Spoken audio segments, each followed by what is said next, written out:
Hola, ¿qué tal amigos? Qué gusto saludarlos. Sean muy bienvenidos a un nuevo programa de Mundo Ar12, en el que vamos a estar haciendo un recorrido internacional con lo más relevante de lo que ha sucedido en el mundo esta semana. Y en esta oportunidad vamos a estar hablando de los conflictos en Medio Oriente, de la guerra en Ucrania. Vamos a abordar otras cuestiones como el Foro Económico Mundial de Davos, la situación en Venezuela, la tensión en torno a Groenlandia y mucho más. Así que ya mismo nos ponemos en marcha con el programa. Acompáñennos.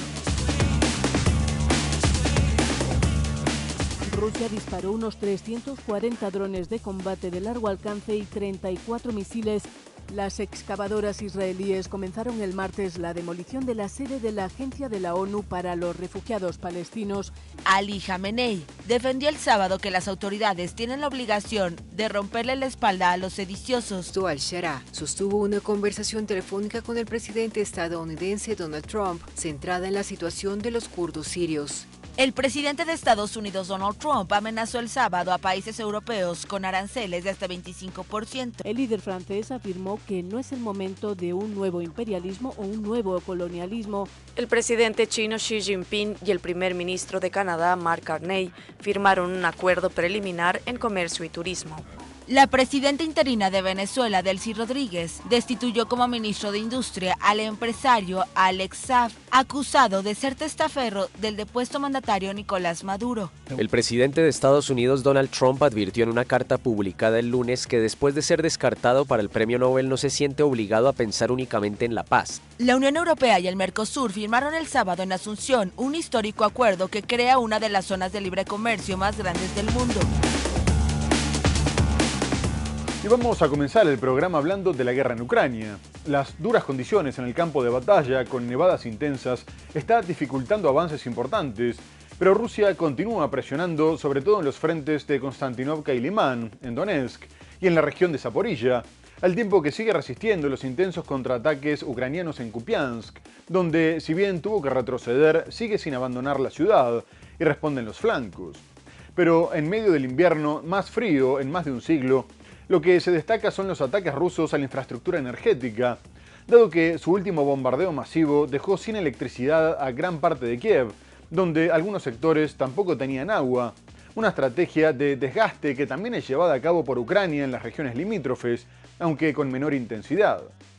El ataque, en el que se utilizaron 339 drones y casi 40 misiles, hizo que el ministro de Exteriores ucraniano, Andriy Sybiga, calificara a Putin como criminal de guerra, mientras que el mandatario Volodymyr Zelensky pidió más apoyo, destacando que el retraso en los envíos hizo que las municiones para la defensa antiaérea llegara solo unas horas antes del ataque.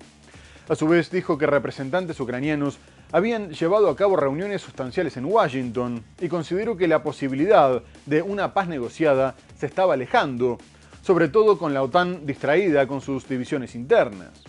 Por otra parte, los ataques a la infraestructura energética, que desde el 9 de enero provocaron la evacuación de 600.000 personas, también fueron condenados por Naciones Unidas, y el alto comisionado para los derechos humanos, Volker Turk, dijo que eran una clara violación de las normas de la guerra.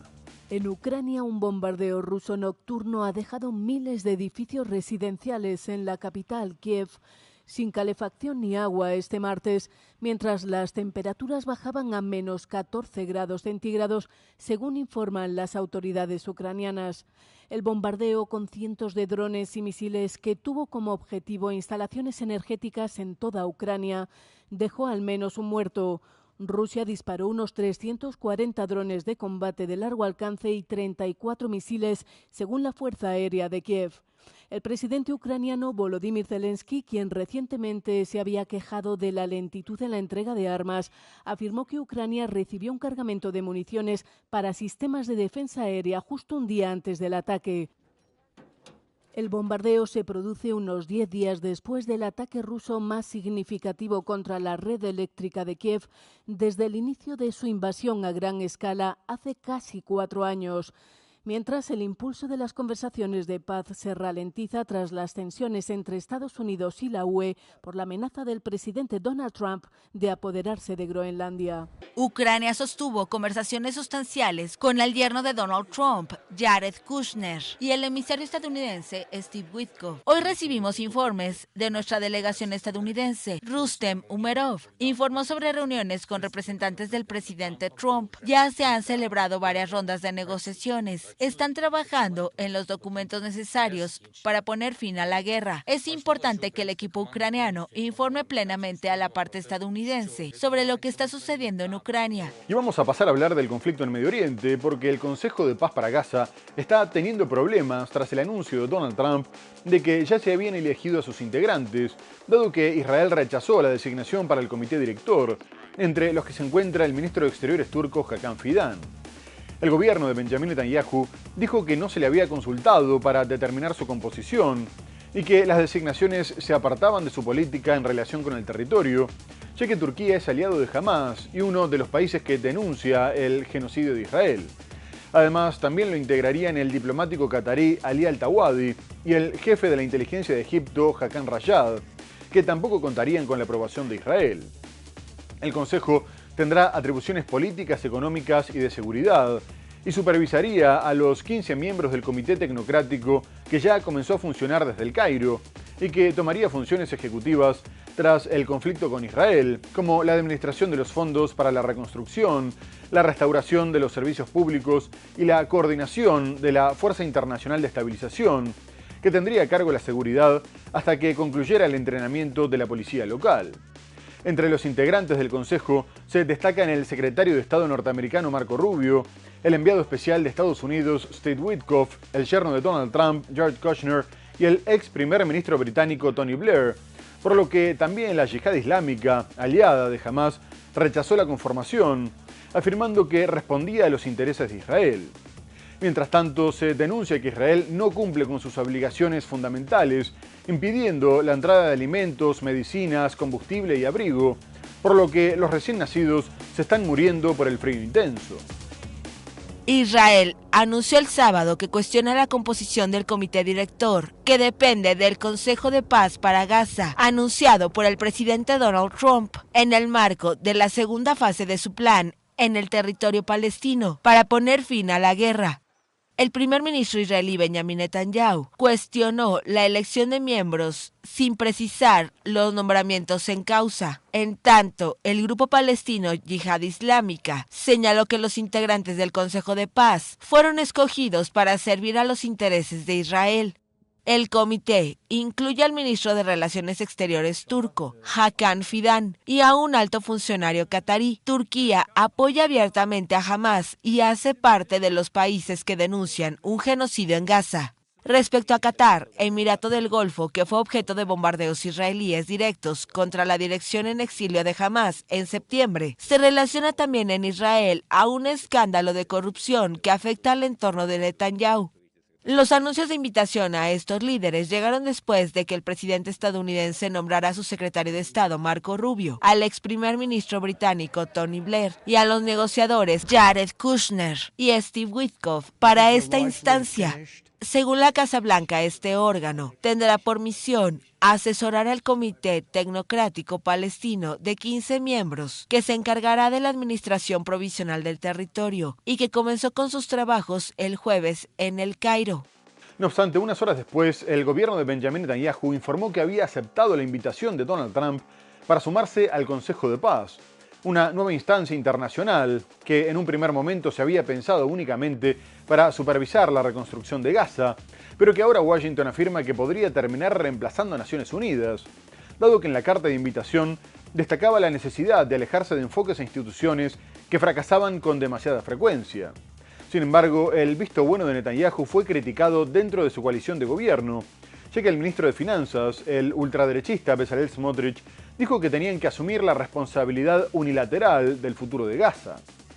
Varios líderes mundiales fueron invitados por Estados Unidos, entre los que también figura el mandatario ruso Vladimir Putin, pero el francés Emmanuel Macron rechazó formar parte del Consejo, afirmando que dejaba dudas sobre el respeto a los principios y a la estructura de Naciones Unidas. Mientras tanto, Israel continuó generando polémica al derribar edificios en la sede de la Agencia de Naciones Unidas para los Refugiados Palestinos en Jerusalén Este, lo que fue calificado por la organización como un ataque sin precedentes que constituía una violación del derecho internacional y abría la puerta a que se repitiera contra cualquier misión diplomática, al tiempo que el ministro de Seguridad Nacional, el extremista Itamar Ben-Gvir, justificó la acción asegurando que la UNRWA apoyaba el terrorismo.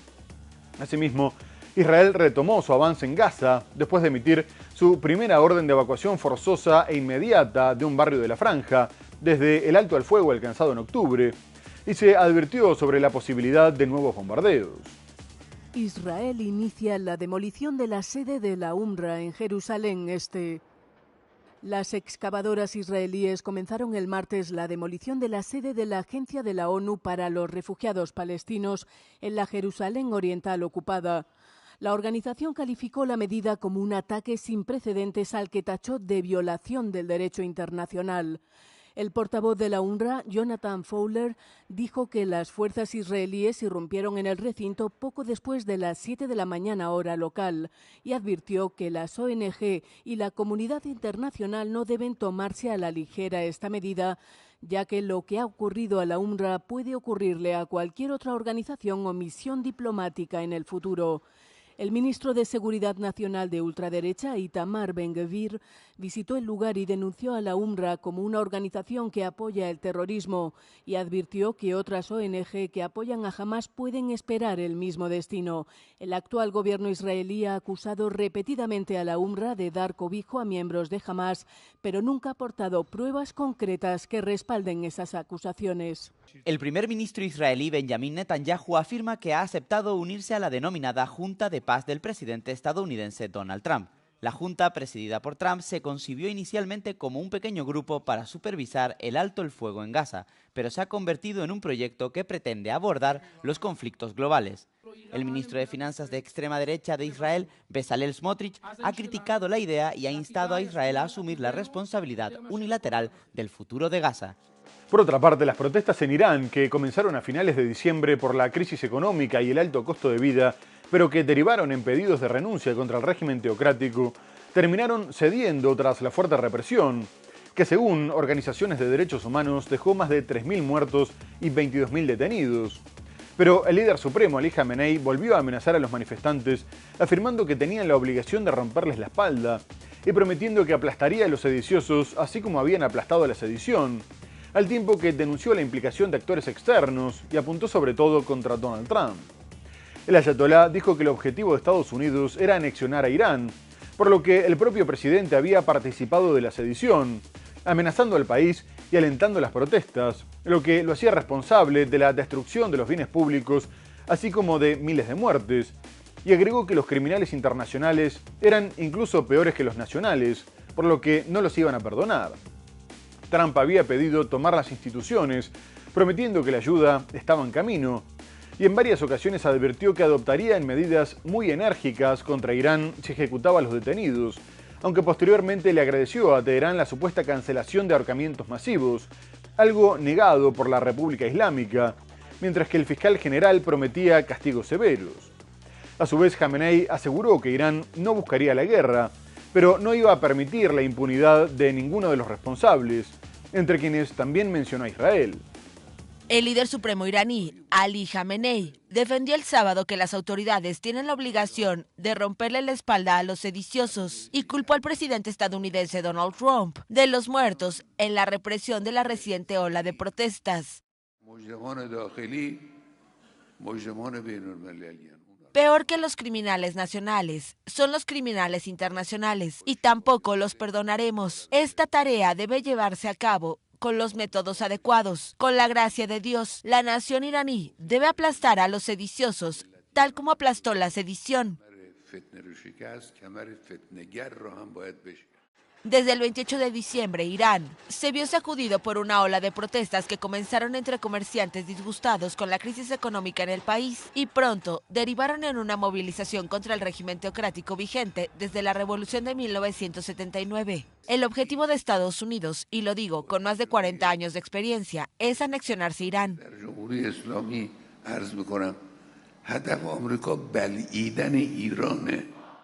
Las autoridades iraníes, que califican las protestas de terroristas y acusan a Estados Unidos de instigarlas, desataron una campaña de represión que, según la ONG Iran Human Rights, con sede en Noruega, dejó más de 3.400 muertos.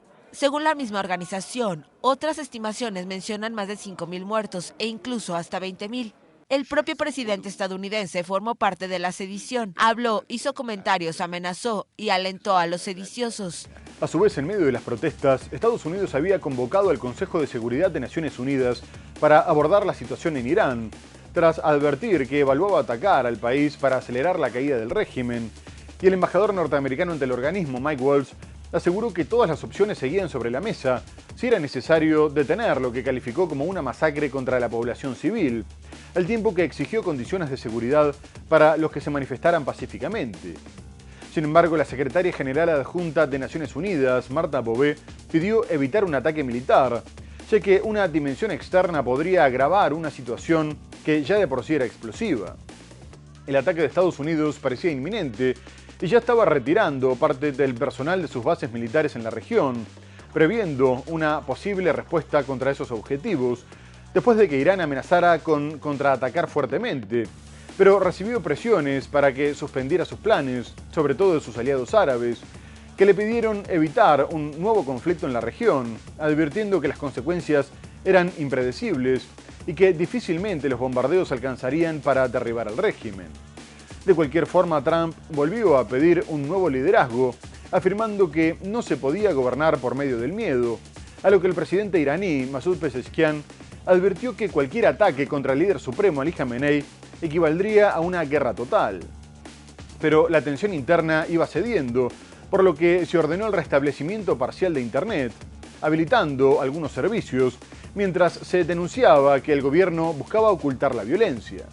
El acceso a Internet fue restablecido parcialmente en Irán, 10 días después de que las autoridades impusieran un bloqueo en plena oleada de protestas. Según la ONG NetBlocks, los datos de tráfico indican un retorno significativo a algunos servicios en línea, como Google, lo que sugiere que se ha habilitado un acceso con un alto nivel de filtrado, lo que corrobora los reportes de los usuarios sobre una restauración parcial. El gobierno busca transmitir la sensación de haber retomado el control de la situación y, como parte de eso, determinó la reapertura de las escuelas que estaban cerradas desde hace una semana. Esta gradual normalización del servicio de Internet y aparente retorno a la calma llegó, sin embargo, acompañada de una severa advertencia en la red social X del presidente iraní, Masoud Pezeshkian, quien afirmó que un ataque contra el gran líder del país, el ayatolá Ali Khamenei, equivale a una guerra total contra la nación iraní. Parece ser una respuesta al presidente de Estados Unidos, Donald Trump, quien el sábado expresó en una entrevista su convicción de que había llegado el momento de un nuevo liderazgo en Irán. El país de Medio Oriente cortó todas las comunicaciones el 8 de enero, en respuesta a la ola de protestas que comenzaron luego de manifestaciones por el aumento del costo de vida, mientras que la subsecretaria general de la ONU, Marta Bové, advirtió en una reunión del Consejo de Seguridad que las amenazas de acción militar aumentaron la volatilidad en el país de Medio Oriente. El representante de Irán en la reunión del Consejo de Seguridad, Gholam Hussein Darzi, acusó a Washington de explotar las protestas pacíficas con fines geopolíticos. Las protestas pacíficas, que comenzaron el 28 de diciembre de 2025 con demandas económicas legítimas, fueron deliberadamente secuestradas por grupos armados organizados y transformadas en disturbios violentos. Por otra parte, tras la reanudación de los enfrentamientos entre el ejército sirio y los combatientes kurdos, las fuerzas oficiales al mando de Ahmed al-Sharaa consiguieron una victoria que parece definitiva, tomando el control de 3 provincias ocupadas por la minoría en el norte y el este del territorio, que estuvieron controladas por el Estado Islámico hasta que fueron derrotados por los kurdos y la coalición internacional. El gobierno comunicó que, si bien continuaban algunos combates con las denominadas Fuerzas Democráticas Sirias, ya se había alcanzado un acuerdo de paz que incluía la integración de las milicias kurdas a las Fuerzas Armadas sirias, garantizando la unidad del país. A su vez, el pacto de 14 puntos contempla la concesión de 1/4 del territorio nacional que permanecía bajo su control y que incluía importantes reservas de petróleo, y se cree que el desenlace podría marcar el fin de la autonomía reclamada. En este contexto, Al-Sharaa se comunicó con Donald Trump, que pasó de considerarlo terrorista y ofrecer dinero por su captura a recibirlo en la Casa Blanca, y se comprometió a garantizar los derechos de los kurdos, respetando su cultura y su lengua. A su vez, el representante de Estados Unidos para Siria, Tom Barrack, se mostró conforme con el acuerdo, destacando que era un paso más hacia la unidad, pero sobre todo fue celebrado en Turquía, donde fue calificado de hito histórico, ya que el gobierno de Recep Erdogan ve al nacionalismo kurdo como uno de sus principales retos y lucha contra la guerrilla separatista del PKK, a la que considera terrorista. El ejército sirio comenzó el lunes a desplegarse en zonas del norte y el este del país que hasta ahora estaban bajo control kurdo, tras un acuerdo anunciado el domingo. Analistas consideran que el pacto representa un golpe para las aspiraciones de la minoría kurda de mantener una autonomía de facto. El gobierno interino de Siria, encabezado por Ahmed al-Sharaa, busca consolidar su autoridad en todo el territorio nacional tras la caída de Bashar al-Assad a finales de 2024.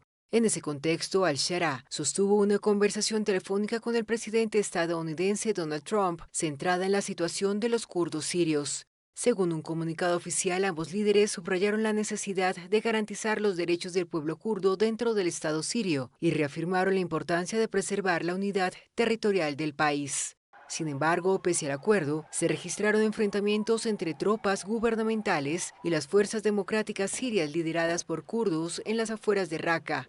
El pacto, compuesto por 14 puntos, prevé la integración de las fuerzas kurdas en el Estado sirio y la entrega de varias regiones estratégicas a Damasco. En ese marco, las fuerzas democráticas sirias se retiraron el domingo del este de la provincia de Deir ez-Zor, incluidos los yacimientos petrolíferos de Al-Omar y Tanak.